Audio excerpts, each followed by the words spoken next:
Today I am bringing you a tune request from one of you, actually, from an audience member. So yes, I do actually read your comments and I take your tip requests into account when I'm planning these videos. So if you ever have any requests for a tip that you want to learn with Irish fiddling, please do leave it for me in the comments and I will hopefully be addressing your question in a future video. So way back when I recorded this video on how to add emphasis to your tunes, I asked if there were any specific tune types or just tunes in general that you wanted me to give you actual emphasis tips for. Well, I got a request for the High Road to Linton, which absolutely happens to be one of my favorite A major reels. So let's get to looking at some specific tips on emphasizing the High Road to Linton. And who knows, I might get to your requests next, so make sure that you are subscribed to this channel and that you hit that bell icon so that you get notified every other Thursday when I post an Irish fiddle tip video. So I'll just play the tune once through and then we'll dive into some specifics.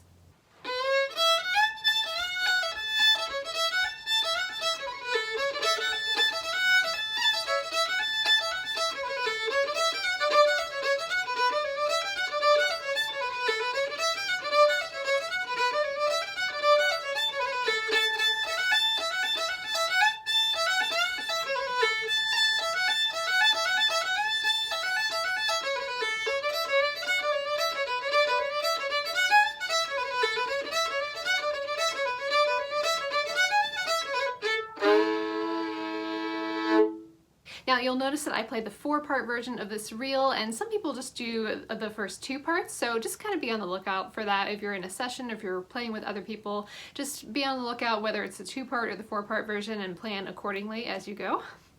I'm also going to give a little caveat that this is just how I feel like playing the tune today. I could take this tune up 2 weeks from now and be in a totally different mood and want to play it in a totally different style. So just keep that in mind. These are all just suggestions for how you can emphasize the tune, and maybe they're a little bit different than what you do.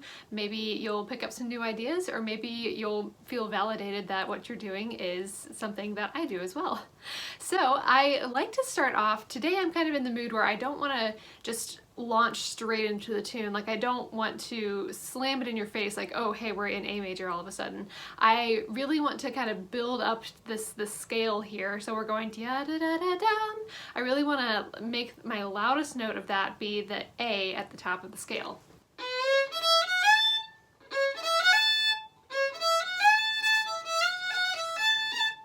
So it's not like da da da da dum, it's da da da da dum ba da yum ba da dum. So maybe every time that you're going up to that higher E, you're kind of giving a little bit of that almost lilting scoop, like how I just sang that. I would be like da da da da da da da. I could mimic that with the fiddle, so I'll show you.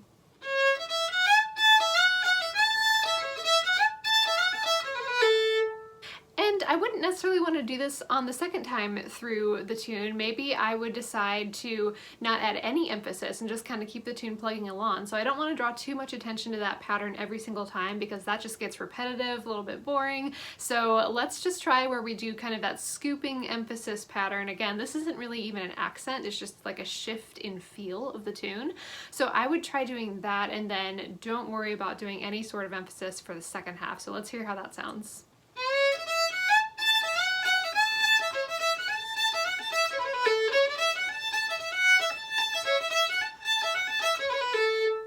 One thing I'm doing is I'm kind of stopping the bow a little bit after that A, that high A towards the end of the first part, towards the end of the phrase each time. And I like to do that. I think that's a fairly consistent emphasis thing that I will put into this tune.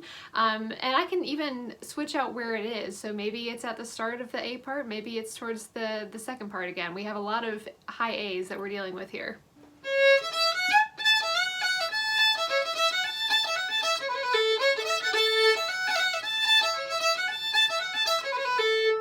So I did 3 different things there. I kind of held through the note a little bit longer, and then I did the stop bow as well, and I threw in an open A underneath for a little bit of added emphasis. So that's another thing you can do. You can use a lot of open A and E string in this tune. I'll get a little bit more into that in the third part, but just keep that in mind that that is an emphasis tip that you can use for High Road to Linton. Now in the second part, we have this fun little modal pattern that comes in. That comes in, and I actually like to draw a little bit of attention to that, or at least I'm feeling it today that I want to draw attention to that. So let's just look a little bit at how that would sound.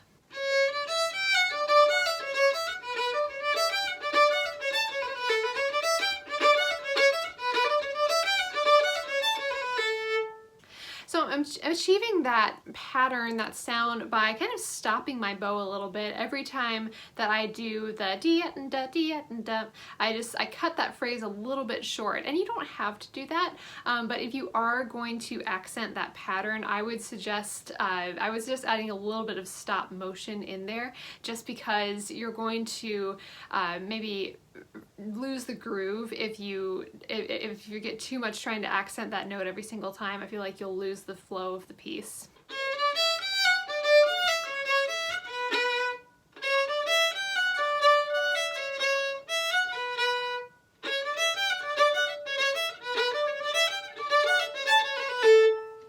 So all that is really is just this little groove where it's like you're mimicking that with your bow in that place. And once again, maybe you don't want to do that every single time that we're going through this pattern, because it will get repetitive and it will get boring. I'm going to say that a lot in this video. And so make sure that you're not doing that every single time, but that is just a suggestion of one iteration of that pattern that you can do. So you're doing a little bit of stop motion and a little bit of accenting at the beginning, and maybe even that stop motion kind of creates a fake accent towards the end of the phrase. So that's curious. Let's play it through a couple of times and just listen to some different ways that we could play that.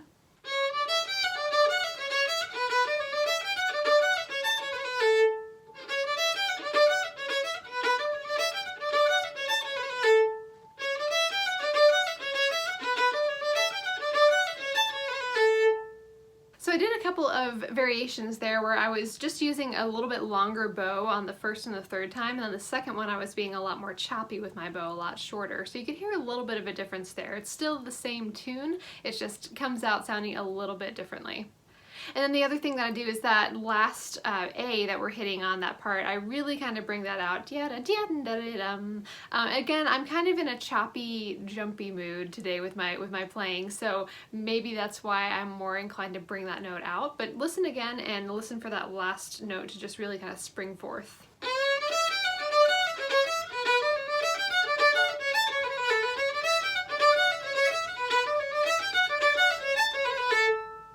That is because we're working with a little bit of a leap between strings. We're doing a string crossing, and I just want to make sure that because we only have that one note on the E string, that it really pops, and so we know that we're not just hanging out on the A the whole time. So I really want to bring that note out a bit more. Now some people would stop the tune after this part and just go right back to the beginning, but like I said, I do prefer the 4-part version. So I'm curious, are you more familiar with the 2-part or the 4-part version? And if so, what is your B part? Is it the second part that I'm playing in my 4-parter, or is it the 4th part I'm playing? I'm curious. I'm not exactly sure which version most people are familiar with, so I'd be curious to hear what you think. Let me know in the comments. Now this 3rd part is my favorite part.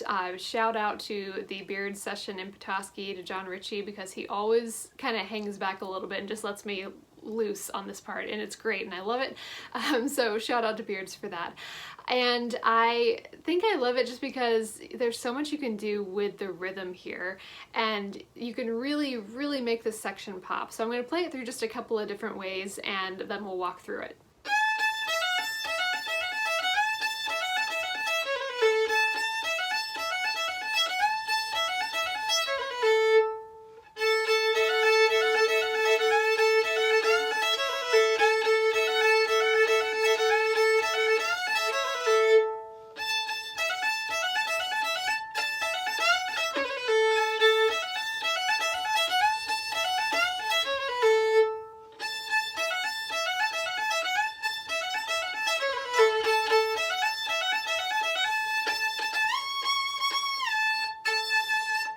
Okay, so clearly I have a little bit too much fun with that one. I will shift all the way up to 3rd position sometimes and play that high C sharp just for a little fun variation, but you'll notice that Once again, we're dealing with shorter bows versus longer bows, and we're adding in double stops occasionally. Now this is the part where you can just go to town with double stops. You could literally play on 2 strings the entire time, on A and E. You play the entire part that way and just have the notes be on whatever, like the open string drone is on whatever string the notes are not on for the tune. So it is really, really easy to do that just as a fun variation when you're playing through. So let's go through that a little bit more slowly.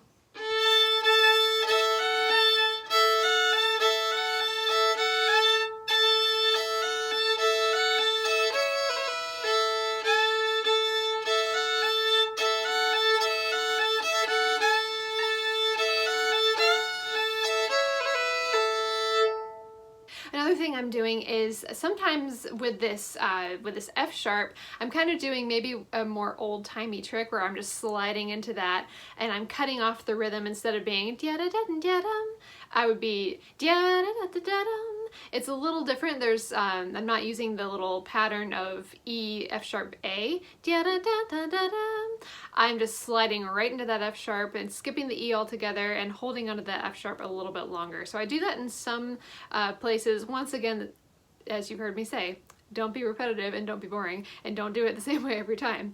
But this is just, this is one of my favorite variations to do. So that's another emphasis tip where you're emphasizing a particular note just by taking out the couple that are around it and holding onto it for a little bit longer. So let's go through that a little bit more slowly too.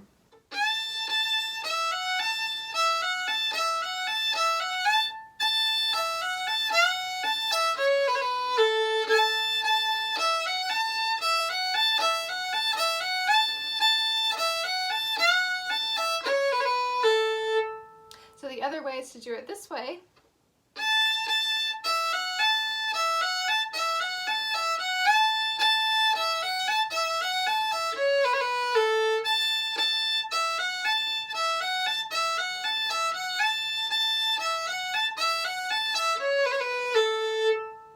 So we're literally just changing one note. So we're taking 2 notes and condensing it down to 1 and adding a little bit more of a slide there. So that's probably my other favorite way of emphasizing this part. So really using the double stops and the drones a lot, and also adding in that little variation with the note. And again, also I could play this with very short kind of jumpy bows, or I can be more legato, connecting the bows, really digging into the string a lot. And honestly, even if I'm in more of a kind of choppy mood like I seem to be today, I still kind of want to dig in a little bit more in this part than all the other 3 parts. So that's just something to keep in mind. You don't always have to keep it consistent entirely throughout the piece, although it's a good idea to not be too different so that you don't disrupt the flow of the tune. But I would say you can give yourself a little bit more leeway here and maybe dig into the string a bit more. And that brings us to the 4th part, which might be the 2nd part for you. So let's just go through it and get some emphasis ideas. It's probably going to be very similar to all the other 3 parts, but we'll just look at this part specifically.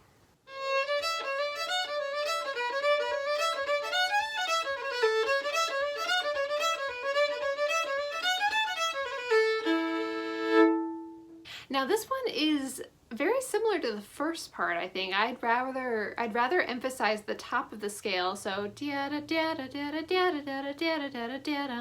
instead of I would be emphasizing the end of the scale rather than the very start on the beat. So let's go through that a little bit slower and hear how that sounds.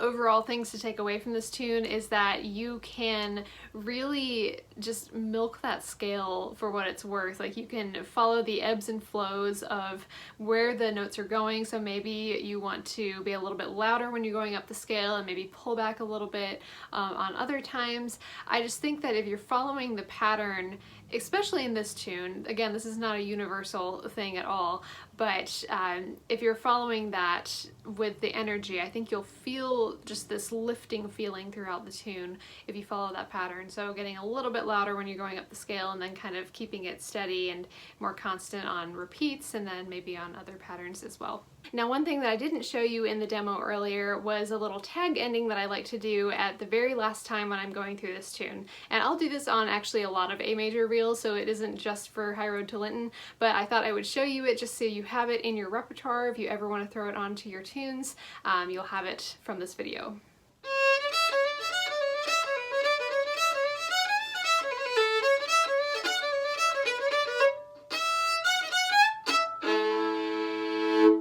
You can also use any A chord really at the end. But you're basically playing a C sharp and an E, and then a little pattern F sharp, E, F sharp, G sharp, A, and then up bow, E, and then your A chord. You know, make it whatever you want. So hopefully those ideas will get you started. A little disclaimer, like I mentioned before, you do not have to play the tune the exact same way that I play it. I'm very flattered if you want to play like me, but there are so many great different ways to play this tune, so many great players who have played this before and play it totally different than I do. So these, once again, are just ideas for you to play around with in your practice. When you're playing in a group, it's always a good idea to just try and match the feel of the collective group as a whole as opposed to use an individual. So just something to keep in mind. You may play this tune totally differently in a session than you would on your own, just by kind of matching the vibe of what's going on with the other musicians. One of my favorite things to do is to help you find your unique voice within Irish traditional fiddling. So whether you want help with personal expression, with ornamentation, bowing, with emphasis like we did in this video, I would love to work with you. You can check out the link below this video to see all the details of my private studio and see if we're a good fit. I am taking private students, so if you would like to join the studio, go ahead and check out that link below. Now, if you wanted to see the original emphasis video and see what that's all about, you can check that out right here. And if you liked this video, please do give it a like, please subscribe to my channel. And as always, I appreciate you and your dedication to Irish fiddling. Thank you so much for being here, and I will see you next time.